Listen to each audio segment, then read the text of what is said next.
जय हिंद विद्यार्थी। आज हम 2017 का लॉन्ग क्वेश्चन लेके आ रहे हैं। अगर आप लॉन्ग क्वेश्चन चाहते हैं तो सभी लोग कमेंट में लिखें कि आपको लॉन्ग क्वेश्चन सारा चाहिए, चाहे वो फिजिक्स हो चाहे वो केमिस्ट्री हो। किसी भी तरह का क्वेश्चन छोड़ने वाले नहीं है, केवल आपका सपोर्ट चाहिए। आप चैनल को जल्द से जल्द सब्सक्राइब कर लें, फुल वीडियोस देखें शुरू से अंत तक। वीडियो को डाउनलोड ना करके देखें, आपसे रिक्वेस्ट है, क्योंकि कुछ विद्यार्थी क्या करते हैं, वीडियो को डाउनलोड कर लेते हो। भाई हम आपके लिए मेहनत कर रहे हैं, 10-11 बजे वीडियो बना रहे हैं, अभी रात में 11 बजने वाला है, वीडियो बना रहे हैं, तो आपके लिए कर रहे हैं, तो आप भी हमारे लिए ज़रूर करें।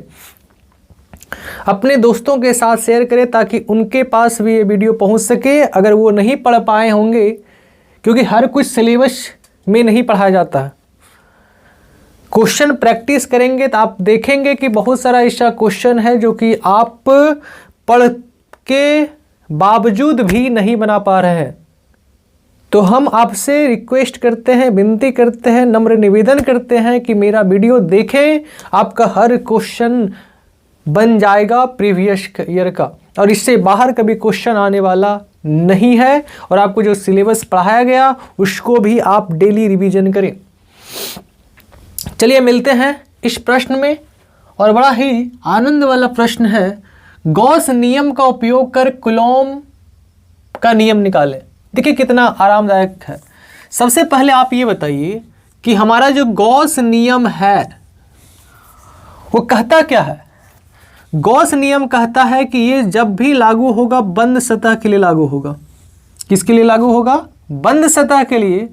और बंद सतह में उपस्थित आवेश जो है, बंद सतह में उपस्थित आवेश को अगर आप एप्सिलॉन नॉट से भागा दे दीजिएगा तो वो बताओ किसके बराबर हो जाएगा? फ्लक्स के बराबर हो जाएगा। किसके बराबर हो जाएगा? फ्लक्स के बराबर हो जाएगा। बस आपको इतना ध्यान में रखना है। तो आइए सबसे पहले हम लोग बंद सतह बनाते हैं। कैसा सतह बनाते हैं? बंद सतह। और बंद सतह में देखिए आवेश है, और इसको चालक आप मान सकते हैं। ये आवेशित गोला है। जब आप आवेशित गोला को आवेश देंगे तो इसके सतह पे चारों ओर क्या हो जाएगा? आवेश फैल जाएगा, क्योंकि चालक को अगर आप आवेश देंगे तो दौड़ने लगेगा आवेश। तो आप ये बताइए कि अगर आप गॉस के नियम से फ्लक्स का मान देखे होंगे तो आप क्या देखे होंगे? गॉस के नियम से फाई बराबर क्या होता है? समेशन क्यू बटे एप्सिलॉन नॉट। तो हम लोग कितना आवेश दिए हैं? क्यू आवेश दिए हैं, तो बताइए क्यू बटे कितना हो जाएगा? Epsilon not. समीकरण नंबर 1। अब यहां पे दूसरा हम लोग फ्लक्स निकालने वाले हैं इसके द्वारा। ई बराबर फाई बराबर ई ए कोस थीटा। किसके द्वारा निकालने वाले हैं? फाई बराबर ई ए कोस थीटा। पहले हम लोग गॉस के नियम से देखेंगे, फिर हम लोग इस सूत्र के अनुसार से देखेंगे फ्लक्स का मान कितना होगा, उसके बाद ये अपने आप प्रूव हो जाएगा। तो सबसे पहले हम लोग अल्पांश भाग लेंगे। कैसा भाग लेंगे भाई? अल्पांश भाग। इस सतह के लिए सबसे पहले अल्पांश भाग लेते हैं, और ये छोटा सा अल्पांश भाग है तो इसका क्षेत्रफल सदिश क्या होगा? सतह के लंबवत क्या होगा? dA। और प्लस से दूर विद्युत क्षेत्र जाता है। समझ में आ रहा है?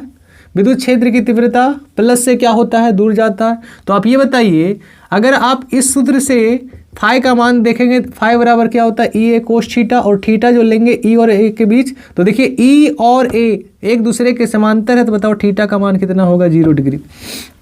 तो अब हम लोग लिखेंगे सूत्र से विद्युत फ्लक्स। सूत्र से विद्युत फ्लक्स। सूत्र से विद्युत फ्लक्स क्या होता है भाई? फाई बराबर ई ए कोस थीटा। ये आपको पढ़ाया गया होगा, आप पढ़े होंगे, बड़ा आसान है। तो सबसे पहले हम लोग अल्पांश भाग के लिए देखेंगे। किसके लिए देखेंगे भाई? अल्पांश भाग के कारण गुजरने वाले विद्युत फ्लक्स, अल्पांश भाग के कारण गुजरने वाले विद्युत फ्लक्स कुछ नहीं है, आराम से बन जाएगा। तो बताओ फाई का अल्पांश हो जाएगा डी फाई, ई हमारा क्या है नियत रहेगा, और ए का हो जाएगा अल्पांश डी ए, और यहाँ हो जाएगा कोस थीटा। तो बताओ थीटा का मान कितना है भाई, थीटा का मान है 0 डिग्री, तो यहाँ पे लिखेंगे कोस 0 डिग्री। तो बताओ डी फाई बराबर क्या आ गया, ए इंटू डी ए। अब इसको क्या करेंगे, इंटीग्रेशन कर देंगे ताकि आपको संपूर्ण भाग के कारण निकल जाएगा फ्लक्स। संपूर्ण भाग के कारण, संपूर्ण भाग के कारण विद्युत फ्लक्स कुछ नहीं है। इसका इंटीग्रेशन कर दो, डी फाई इंटीग्रेशन कीजिए ए इंटू डी ए, तो इसका कितना हो जाएगा, फाई होगा भाई, फाई ई को बाहर कीजिए, पूरा संपूर्ण भाग के कारण कर रहे हैं तो यहाँ पे संपूर्ण लगा दीजिए, कोई दिक्कत नहीं। इधर हो जाएगा डी ए, और बताइए टोटल एरिया कितना भाई ए, और गोला का क्षेत्रफल क्या होता है 4 पाई आर स्क्वायर, क्योंकि अगर आप इसका रेडियस मानेंगे तो रेडियस आर हो जाएगा। इसको हम लोग मान लेंगे समीकरण 2, बड़ा आसान है। अब लिखेंगे समीकरण 1 और 2 से। तो बताइए समीकरण 1 और 2 से लिखेंगे, तो यहाँ पे थोड़ा सा लिख रहे हैं, अगर आपको दिख रहा है तो बताइएगा कि आपको दिख रहा। लिखेंगे समीकरण 1 तथा समीकरण 2 से, समीकरण 1 तथा समीकरण 2 से। तो बताओ समीकरण 1 और समीकरण 2 का LHS बराबर है, यदि LHS बराबर है तो RHS भी क्या होगा, तो इसका RHS क्या बताइए, E गुना 4 पाई आर स्क्वायर, और इसका RHS क्या है भाई Q बटे एप्सिलॉन नॉट। बताइए यहाँ तक किसी को समस्या परेशानी नहीं। तो बताओ यहाँ से E का मान कितना निकल जाएगा, इसको नीचे भेजिए, गुना में इधर आएगा भाग में 1/4 पाई आर स्क्वायर इंटू क्या होगा भाई Q बटे एप्सिलॉन नॉट। बताइए किसका मान निकला, ये किसका मान निकला, ये निकला E का मान। इसको आप सजा के भी लिख सकते हैं, एप्सिलॉन नॉट को इधर कीजिए 1/4 पाई एप्सिलॉन नॉट इंटू हो जाएगा Q बटे आर स्क्वायर। और आपको कुलॉम का नियम लाना, और कुलॉम का नियम कहता है कि F बराबर क्या होता है K into Q1 into Q2 बटे आर स्क्वायर। तो देखो Q1 का काम ये आवेश कर रहा है, और आपको पता है कुलॉम का नियम हमेशा 2 आवेश के लिए लागू होता है, इसीलिए इस पॉइंट पे कहीं एक पॉइंट P मान लीजिए और इस पे एक परीक्षण आवेश ले लीजिए Q0। तो इस पे लगने वाला बल कितना होगा, तो बताइए आप एक फॉर्मूला पढ़े होंगे बल का, E बराबर F बटे Q पढ़े हैं, E बराबर F बटे Q। तो हम लोग इसके कारण देख रहे हैं बल कि अगर यहाँ पे एक बिंदु पे कोई आवेश को एज्यूम कर लिया जाए तो इसके कारण बल कितना लगेगा। तो बताओ F बराबर क्या हो जाएगा भाई E इंटू Q0। अब कुछ नहीं है, अब इस E का मान रख दीजिए आप, इस E का मान बताओ कितना आया, देखिए यहाँ ध्यान से, E का मान ये है, यहाँ पे रखिए F बराबर E का मान है 1/4 पाई एप्सिलॉन नॉट, और क्या है भाई Q बटे आर स्क्वायर इंटू क्या है भाई Q0। तो बताइए इसको आप क्या लिखेंगे, K इंटू क्या गया Q0 बटे आर स्क्वायर। आपका ये प्रूव्ड हो चुका है, कुछ है क्या, कुछ नहीं है। कितना आसानी से प्रूव्ड हो गया। अरे थोड़ा सा आप हमें सपोर्ट तो कर दें, आपके लिए हम तो क्वेश्चन का भंडारा लगा देंगे। ऐसा कोई क्वेश्चन नहीं होगा जो कि हम आपको समझा नहीं सकते हैं। मेहनत हम भी कर रहे हैं, मेहनत आप भी कर रहे हैं, तो जिसके मेहनत में ईमानदारी होगी वो एक दिन सफलता को पाएगी, और जिसके मेहनत में ईमानदारी नहीं होगी वो सफलता को नहीं पाएगी। ये लिख लीजिए। तो मेहनत में ईमानदारी करें, ईमानदारी से मेहनत करें, आपको सफलता जरूर हासिल होगी। देखिए हम अपने लिए नहीं कर रहे हैं लेकिन आपके लिए कर रहे हैं, तो थोड़ा वीडियो को लाइक करो भाई, जल्दी से जल्दी दोस्तों के साथ भी शेयर करो ताकि उन्हें भी ऐसे क्वेश्चन का आंसर पता चल पाए। तो मिलते हैं नेक्स्ट वीडियो में। जय हिंद विद्यार्थी, आप सब कैसे हैं? उम्मीद करते हैं आप स्वस्थ होंगे और कंबल में सो के मस्त भी होंगे, क्योंकि अभी ठंडे का समय है। तो आप आराम से कंबल ओढ़ के पढ़ना स्टार्ट कर दो भाई, क्योंकि समय बहुत कम है और समय से बड़ा कोई चीज़ होता नहीं है। समय बहुत ही पहलवान होता है, आदमी बड़ा नहीं होता है, समय बड़ा होता है। इसलिए समय का सदुपयोग किया जाए। हम आपके लिए इतनी रात में वीडियो बना रहे हैं, क्यों? आपकी रिजल्ट बेहतर से बेहतर आ पाए, आपकी रिजल्ट में किसी भी प्रकार का कमी ना हो। लेकिन आप हैं भाई, ऐसे नहीं चलने वाला है। कल टेस्ट में आओ और अपने आप को दिखाओ कि आप पढ़ते हो।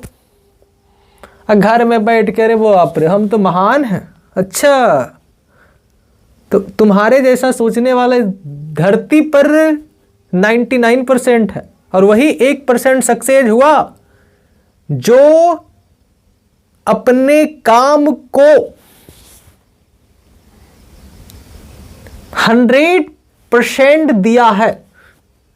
तुम तो अपने आप को महान बनता, बाप रे, हम तो घर में पढ़ के उखाड़ लेंगे। क्या उखाड़ लेगा भाई? कुछ नहीं होगा। इसलिए टेस्ट में आइए, अच्छे नंबर लाइए और एग्जाम में दीजिए, अच्छे मार्क्स पक्का आएगा। क्योंकि टेस्ट देने से आपकी मजबूती बढ़ेगी। क्या ताकतवर मैंने उठा के पटक नहीं देगा, क्वेश्चन को जरूर उठा के पटक देगा। आदमी को नहीं पटकेगा लेकिन क्वेश्चन को उठा के जरूर पटक देगा। हाँ भाई, यही सत्य है और यही सत्य ही रहेगा। क्योंकि जिसके पास इसकी ताकत आ गई वो दुनिया को जीत गई। जिसके पास इसका ताकत नहीं है वो दुनिया से ना कभी जीता था ना कभी जीतेगा। क्योंकि आपको पता होना चाहिए कि अभी भगवान रूपी अगर किसी को माना गया कलयुग में तो वो एक जज को माना गया, न्यायाधीश को माना गया। तो वो किसके बदौलत अपने पद पे बैठे हैं? बस इस शिक्षा के बदौलत। इसलिए समय बहुत ही मूल्यवान है, इसे कभी ना खोएं और क्वेश्चन की ओर बढ़ें। बड़ा आनंद वाला क्वेश्चन है और बड़ा अच्छा लगेगा भी। आइए इस क्वेश्चन को ध्यान पूर्वक पढ़ते हैं और क्वेश्चन को बनाने का भी प्रयास करते हैं। और क्वेश्चन में कोई दम होता भी नहीं है, केवल आप हमारे साथ बने रहें। अगर आप पढ़ रहे हैं तो दोस्तों को भी पढ़ाएं, दोस्तों को भी फर्स्ट लाने का कोशिश करें। अरे आप भी लाएं, उन्हें भी शेयर करें यार। हम आपके लिए बोल रहे हैं, हम आपके लिए बोल रहे हैं, अपने लिए। देखिए क्या बोल रहा, आवेश निकाय की स्थिति ऊर्जा को समझाएं और एल भुजा वाले वर्ग के प्रत्येक कोनों पर क्यू आवेश रखने पर कुल खर्च ऊर्जा की गणना करें। अरे बड़ा आसान है भाई। देखिए, अगर आवेश निकाय की स्थिति ऊर्जा का फॉर्मूला पढ़े होंगे तो बहुत ही आसान तरीका से आपको बताया गया होगा कि स्थिति ऊर्जा को जो फॉर्मूला होता है जिसको डिनोट करते हैं यू से, वो होता है K बराबर Q1 into Q2 by R, not R square. क्या होता भाई? R। बस इतना आप याद रखें, क्वेश्चन तुरंत बन जाएगा और घंटों का काम मिनटों में और मिनटों का काम सेकेंडों में। सबसे पहले एक वर्ग बना ले और इसको मान ले A, इसको मान ले B, इसको मान ले C, इसको मान ले D। और प्रत्येक कोनों पर क्या रखेंगे? Q आवेश रखेंगे। तो बताइए इस कोने पर Q आवेश रखने पर कुल ऊर्जा खर्च कितना होगा? तो ऊर्जा का फॉर्मूला आप ये याद रखेंगे, उसके बाद आराम से बन जाएगा। तो सबसे पहले यहाँ से हम लोग आवेश रखेंगे यहाँ पे, फिर यहाँ से रखेंगे यहाँ पे, फिर यहाँ से रखेंगे यहाँ पे। तो उम्मीद करते हैं आपको समझ में आएगा। तो आइए हम लोग समझते हैं। कुल ऊर्जा, टोटल निकाल रहे ऊर्जा। देखिए सबसे पहले ऊर्जा जो हम लोग निकालेंगे वो निकालेंगे ए से बी के लिए। कोई दिक्कत? ए से बी के लिए यहां से चलेंगे तो यहां से आप यहां चलेंगे, और देखो सब में भुजा का मान कितना दिया हुआ, एल, एल भुजा वाला वर्ग है। तो आइए विकर्ण का भी मान निकाल लेते हैं। ये हमारा हो गया विकर्ण।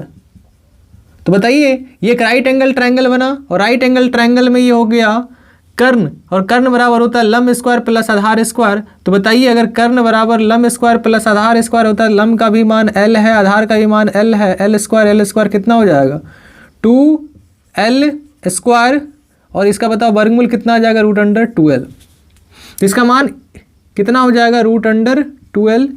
इसका भी देखिएगा तो इसका भी मान वही हो जाएगा, क्या हो जाएगा, √2l। तो उम्मीद करते हैं आपको ये चीज़ समझ में आया होगा। तो आइए प्रत्येक कोनों पर आवेश रखते हैं। तो सबसे पहले ए से कहाँ जाएंगे, बी, ए से जाना है।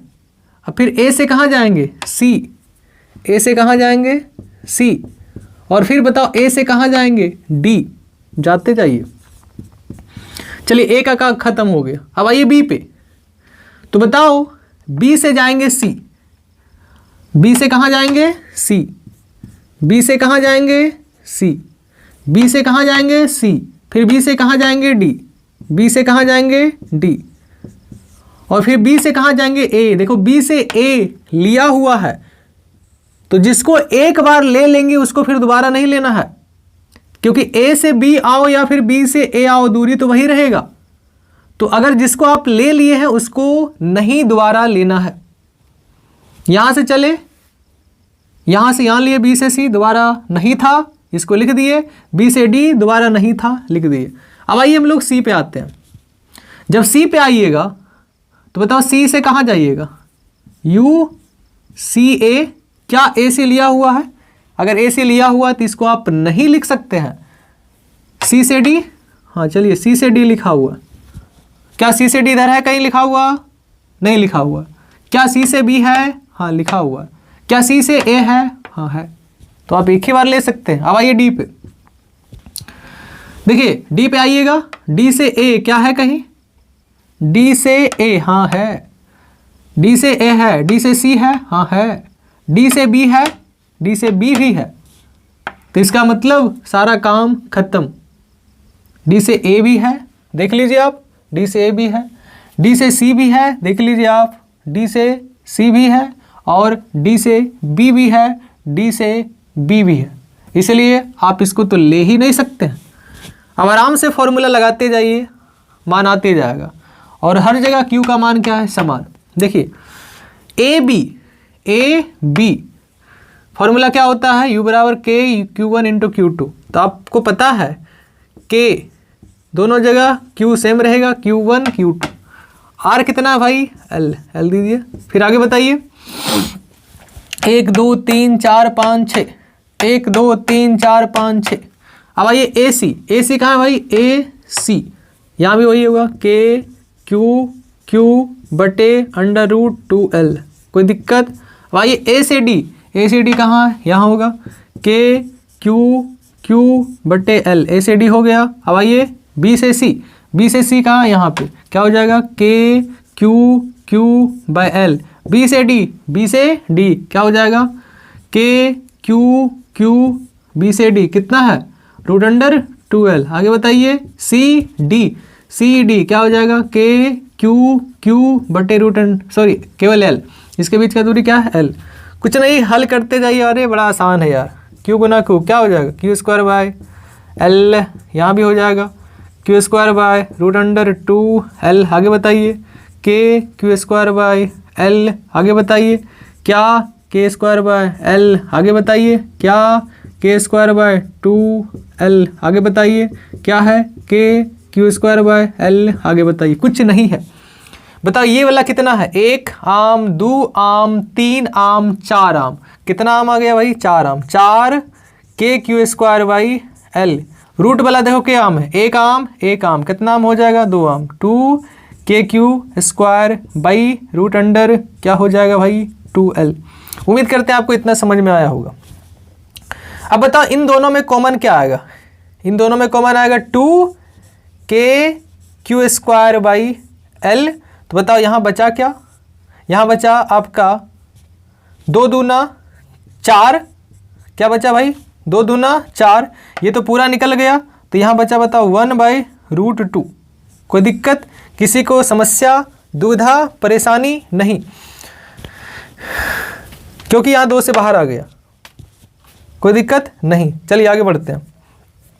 आगे जब बढ़ेंगे तो बताओ यहाँ क्या लिखाएगा, इस 2 को अंदर धकेलिए तो लिखाएगा KQ²/L। बताओ 2 दूना कितना होगा 4, अगर आप इधर गुना करेंगे 2 एकम 2 बट्टे क्या होगा √2। आगे बढ़ाइए, बताओ U बराबर क्या निकला KQ²/L, यही है ना भाई। और आगे बढ़ाइए क्या हो जाएगा 4। बताओ इसको क्या लिख सकते हैं, 2 को √2 गुना √2 लिख सकते हैं क्या, हाँ लिख सकते हैं, बट्टे क्या होगा √2। बताइए रूट से रूट क्या हुआ, √2 से √2 खत्म, क्योंकि 2 दूना 4, 4 का वर्गमूल 2 ही आएगा। तो बताओ बचा क्या, U बराबर हो जाएगा 4 + √2 इंटू हो जाएगा KQ²/L। प्रूव्ड, यही तो है आंसर। बताइए कुछ दम है क्या, कोई दम नहीं है। आप थोड़ा सा दिमाग लगाएं, क्वेश्चन में किसी भी प्रकार का दम नहीं है। अगर आपसे नहीं हो पा रहा है तो वीडियो को कमेंट में जरूर लिखें, हम आपके लिए तत्पर हैं, हमेशा हैं, खड़े हैं। टेंशन नहीं लेना जब हम खड़े हैं। तो मिलते हैं नेक्स्ट वीडियो में। जय हिंद, नमस्कार।